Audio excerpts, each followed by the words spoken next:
Manso e suave é Cristo chamando, chama por ti e por mim. Bom dia, telespectador do Opção para a Vida. Estamos juntos nesta manhã de quinta-feira, hoje 18 de outubro, dia do médico e dia do estivador.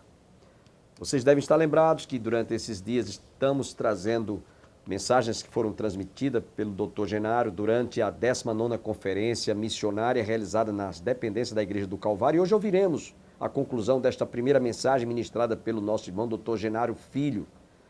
Ele é advogado e é missionário também da Missão Global. E ele está trazendo mensagem, inclusive não pode expor muita coisa daquilo que nós desejaríamos até ver, mas ele não pode expor devido a esses países onde é proibida a proclamação, a pregação do Evangelho, ser exposto, porque nós vamos comprometer algum desses missionários, pastores e alguns irmãos que estão lá reunidos em igrejas clandestinas, muitas vezes escondidas, né, nos porões desses países que estão lá compreendem dentro da janela 1040. Fica parte na Ásia e uma partezinha na Europa. Então oremos como igreja, pela igreja perseguida nesses países. Oremos também para que essa perseguição não venha ocorrer, não venha acontecer no Brasil, porque infelizmente, lamentamos, né? Nós estamos vendo dia a dia a gente perdendo determinadas oportunidades e espaços, né? E isso é sinal de que nós devemos estar de joelhos, orando, clamando pela nossa liberdade em nosso país. Jesus nos preveniu que nos últimos dias nós seríamos perseguidos, é verdade, mas até hoje nós ainda temos e desfrutamos desta liberdade, como há 27 anos estamos no ar, né? Num país dentro desse janela 1040, jamais nós teríamos essa oportunidade. Então, louvemos a Deus e agradeçamos muito a Deus por este espaço que Ele tem nos concedido.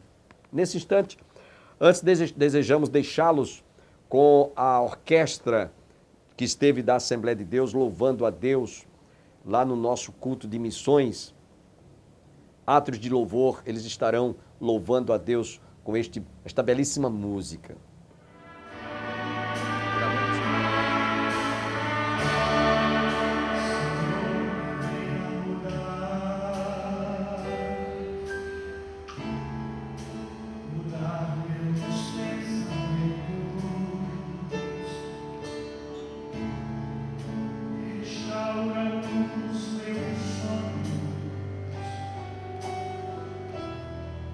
E meus sentimentos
Com $75 nós conseguimos manter uma criança dessa. Pode passar.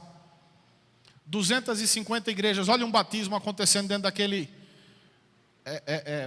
balde ali, ou aquela caixa d'água. Isso é um batismo. 250 igrejas nos lares em 2010. 500 novas até 2015. Chegaram já a 518. O alvo, 700 igrejas até 2020. Já chegaram em 518. Vocês acham que vão conseguir? Vão conseguir, meus irmãos. Esse é um alvo de um povo comprometido a levar o evangelho a essa gente. Pode passar. Sri Lanka, 70,2% budismo, 12,6% de hinduísmo, 9,7% islâmicos, 7,4% de cristianismo. Agora, cristãos não são muitas vezes evangélicos. No Sri Lanka, apenas 1% são de crentes. Os outros são católicos. 1% são crentes. E 0,1% outras religiões ou nenhuma outra. População de 21.444. Isso no Sri Lanka. Veja que um país pequenininho. Quase nada. Mas tem 1% só de crentes. 1%. Pode passar. Plantadores de igreja no Sri Lanka, sustentados pela missão. Pode passar. Eles recebem lampiões, esteiras, bíblias, celulares. Pode passar. Um culto acontecendo à noite, porque de manhã, na calada da noite, escondidos, porque muitas vezes, se os muçulmanos pegam uma celebração, um culto, eles morrem, são presos e por aí vai. Pode passar. Pode passar. Rússia, pode passar. O evangelho sendo pregado a esquimós, siberianos, muçulmanos. A Global comprou 2 carros desse para que conseguíssemos chegar aonde eles estavam. Pode passar. Bangladesh, população de 154 milhões de pessoas. Pode passar. Um dia de batismo em Bangladesh, um dos países mais pobres do mundo. Bangladesh. Pode passar. Nepal.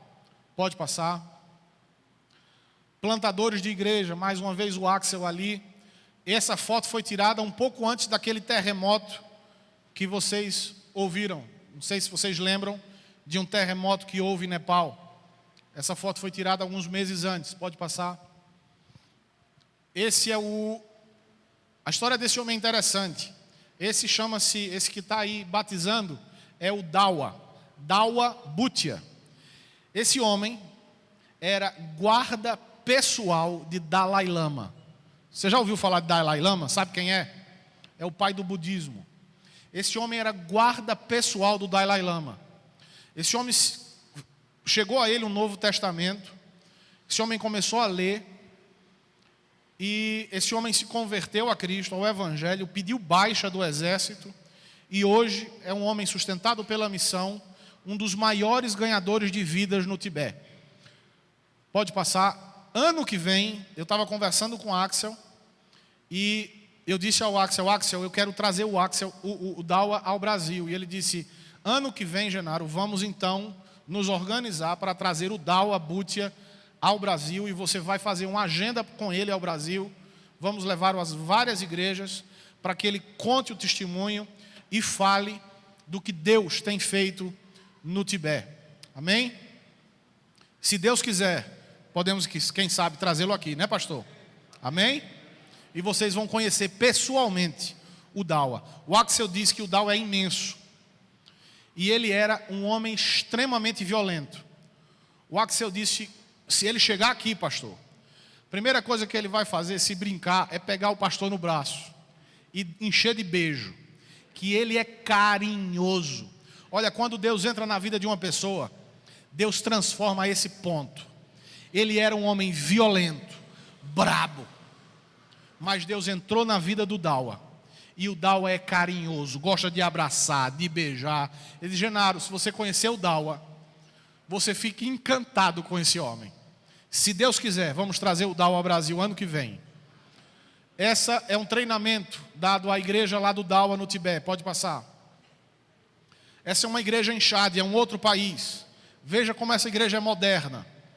Tá certo? Pode passar. Vou mostrar dentro da igreja.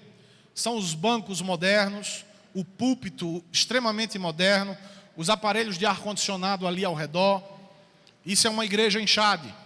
A Global entra, pode passar, e constrói uma igreja. Sendo que essa não é qualquer igreja. Essa igreja é toda em concreto armado. As janelas parecem ser madeira, mas não é. É aço reforçado, porque constantemente as igrejas são destruídas, tocam fogo. Para destruir uma igreja dessa, só um trator dinamite.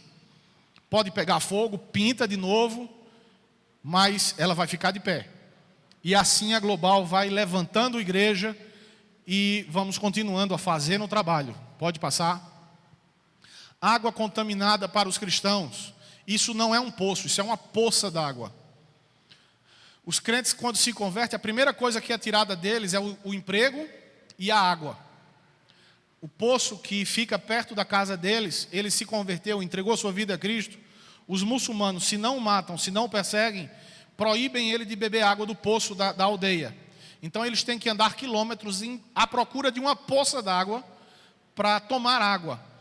E eles purificam a água com lama. Eles pegam lama, põem numa peneira, jogam a água para que a lama faça uma peneira e eles bebem aquela água ali contaminada. Muitas crianças e homens morrem com problemas terríveis, estomacais e por aí vai. Pode passar. E a Global, com $1.750, consegue perfurar um poço. Aonde? Perto da casa daqueles que se converteram, dos crentes. E qual é a primeira coisa que o crente convertido faz? É dividir a água com os muçulmanos. É dividir a melhor água que ele tem agora com todos da aldeia.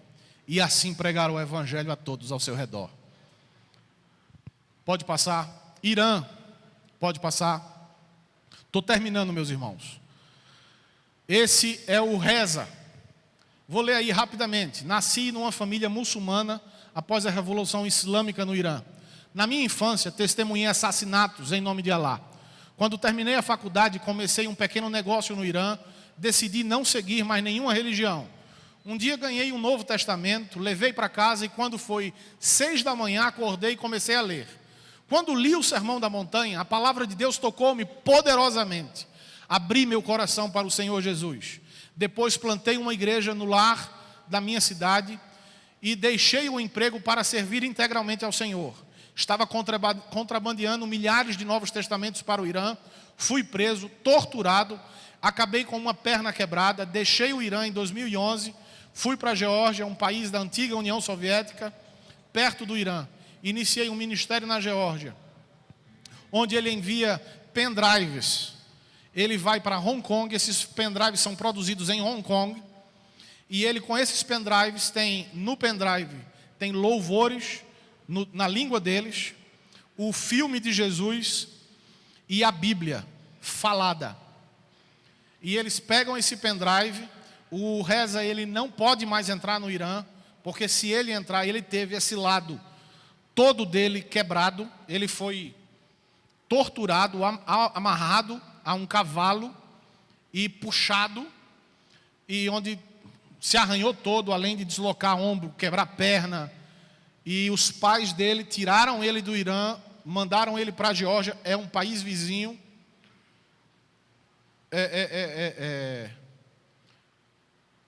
E hoje o Reza, ele, com esses pendrives, ele vai nos postos de gasolina, fronteira com o Irã, distribuem aos caminhoneiros que entram no Irã e lá eles ouvem o evangelho e vão difundindo a palavra do Senhor Jesus Cristo. Pode passar. Esse é o Samã. A história do Samã é tremenda. Pode passar. Eu tenho tempo de contar a história do Samã ainda? Vou contar a história do Samã rapidamente e vou encerrar. O Samã, meus irmãos, ele era um imã do ISIS, do Estado Islâmico. Ele era uma autoridade do Estado Islâmico. Ele era temido por todos os crentes da região. E ele, num momento onde ele foi tomar uma casa, botar uma família para fora da casa, ele achou a Bíblia. Era uma família de crentes. E ele achou a Bíblia no móvel lá da casa, e ele disse: vou conhecer meu inimigo. Vou ler esse livro e vou conhecer meu inimigo para melhor tratá-lo. E levou a Bíblia para casa. E o Samã começou a ler a palavra de Deus. E ele botou a palavra de Deus ao lado do Alcorão. E abriu a palavra de Deus, abriu o Alcorão e começou a ler a palavra de Deus. Aqui a água foi embora.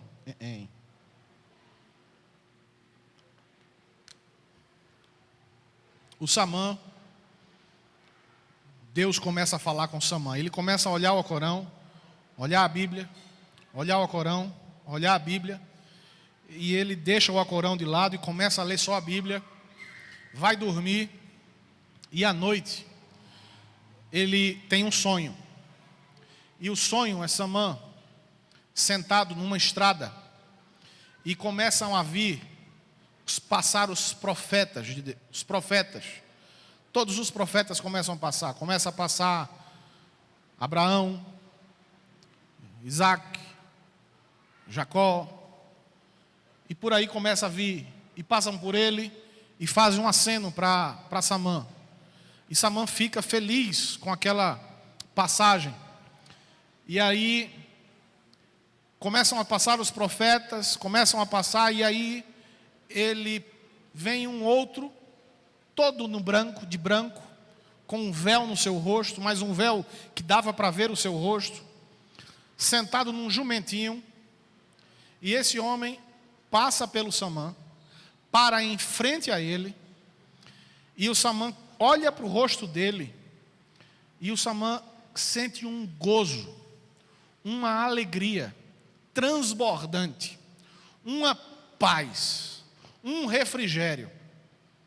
E o Samã entende que aquele era Jesus Cristo, o Messias. E aquele homem faz um aceno para Samã e passa. E o Samã fica ali sentado esperando quem? Maomé. Mas Maomé não aparece. E Samã acorda. E quando Samã acorda, ele decide entregar a vida dele a Cristo. E ele diz: a partir de hoje, eu vou seguir o Deus desse livro. Eu vou seguir o Deus que os cristãos tanto falam. O Deus que eu perseguia. O Deus daqueles homens que eu botei para fora daquela casa. Esse é o Deus verdadeiro. É este quem eu tenho que seguir.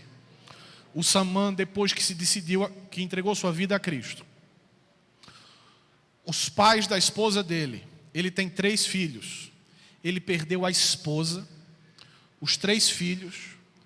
A família ligou para ele, sequestraram a esposa e os filhos dele, pegaram o telefone, ligaram para o Samã e disseram: Samã, se você não negar esse cristianismo que você está seguindo, se você praticar esse absurdo, você vai perder sua esposa e seus filhos.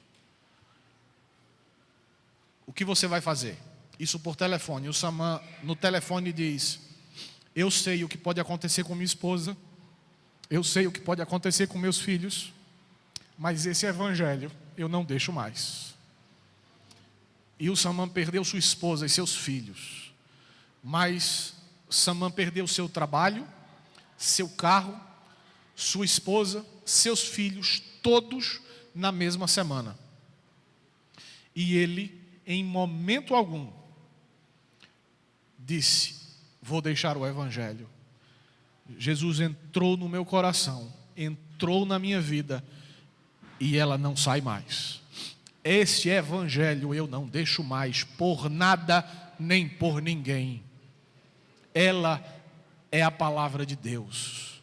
Ele é maior do que tudo. É maior que minha esposa, é maior que meus filhos, é maior que meu trabalho. Sem Cristo, eu não sou nada. E o Samuel entregou sua vida a Deus verdadeiramente. E hoje ele está aí. Esse carro branco que você está vendo, a Global comprou para ele. Ele está solteiro, sem mulher, sem seus filhos. A esposa foi entregue a um outro homem, a um outro imã. Ele hoje é jurado de morte pelo Estado Islâmico. Foi-lhe dado esse carro. Aí está o Axel sentado com ele. Aquele homem de camisa do outro lado de lá, nesse sofá, é um jordaniano, um homem servo de Deus que faz as traduções para o Axel, quando o Axel vai para lá. E no meio é o Saman. Aí o Saman fazendo um trabalho, pode passar. O Saman fazendo um trabalho com famílias atacadas pelo ISIS, pode passar.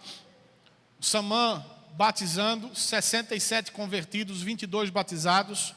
Esse é o trabalho que o Saman tem feito, pode passar. O que você fará a partir de agora?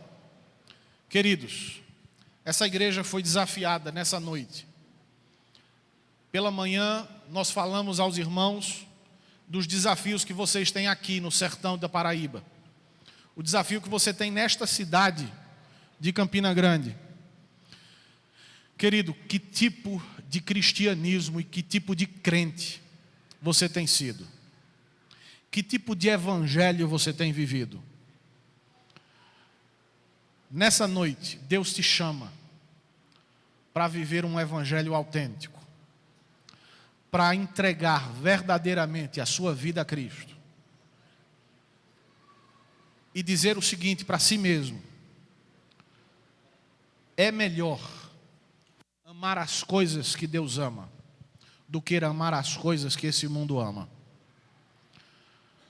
Você tem uma missão nessa cidade, nesta igreja. Você foi chamado aqui hoje, nessa noite, para que você saia do conformismo, do comodismo, da tranquilidade, do conforto, para que você cumpra o seu papel nesse mundo, que você faça discípulos, que você sustente, que você faça a obra que a você, que a mim foi confiada. Que Deus nos abençoe, queridos. Eu vou estar lá fora, lá atrás, com uma ficha. Se você quiser ser um mantenedor da missão, você vai pegar essa ficha, vai preencher essa ficha com seus dados, com o valor, e depois de 1 mês ou 2, vai chegar em sua casa um boleto com aquele valor que você preencheu, e você passa a ser um mantenedor desta missão. Se você quer ser um mantenedor desta missão, você pode ajudar a todos esses trabalhos que vocês viram, a sustentar essa obra com uma ajuda de 30, 50, de 100, daquilo que Deus colocar em seu coração. As fichas vão estar lá atrás numa mesinha, e se você quiser ser um doador, preencha essa ficha de forma legível, me entregue hoje ainda, e com 1 mês vai chegar o boleto do Bradesco em sua casa, você faz o pagamento no banco, esse banco é enviado para o escritório na Flórida, e do escritório da Flórida, esse dinheiro é repassado aos missionários e à missão nos locais onde há maior necessidade. Que Deus abençoe a igreja e que esta igreja, cada vez mais, torne-se uma igreja missionária para a honra e glória do Senhor Jesus Cristo. Deus abençoe. Até o nosso próximo programa, se Deus quiser.